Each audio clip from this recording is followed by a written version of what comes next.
ଜଣେ କୁରୁମା ନାମର ଏକ ମହିଳା ଯିଏ ଖାଇବାରେ ମାଛ ଖାଉଥିଲା। ଗୋଟିଏ ଦିନ କୁରୁମା ଜଗନ୍ନାଥ ମନ୍ଦିର ଯାଉଥାଏ ଆଉ ଜଗନ୍ନାଥଙ୍କ ରୂପ ଦେଖିକରି ମୋହିତ ହୋଇଗଲା। ସେ ଯେତେବେଳେ ମହାପ୍ରସାଦ ଦେଖିଲା ତ ପ୍ରସାଦ ସବୁ ମିଠା ଜିନିଷ ହିଁ ଥିଲା, କିଛି ଚଟପଟା ନଥିଲା। ତାଙ୍କୁ ଲାଗିଲା କି କ'ଣ ଜଗନ୍ନାଥଙ୍କୁ ବି ମସଲାଦାର ମାଛର ସ୍ୱାଦ ଚାଖିବା ଦରକାର।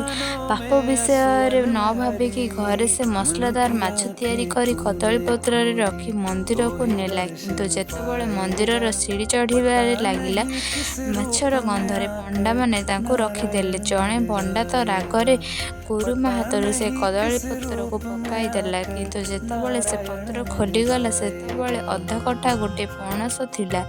ଯୋଉଟା ଗନ୍ଧ ହୋଇଥିଲା ସେଟା ବାସ୍ନାରେ ବଦଳିଗଲା। ସମସ୍ତେ କ୍ଷମା ମାଗିଲେ। ଏହି ଅଲଗା ପ୍ରକାର ଭୋଗକୁ ଜଗନ୍ନାଥଙ୍କ ପାଖରେ ଲଗାଇଲେ।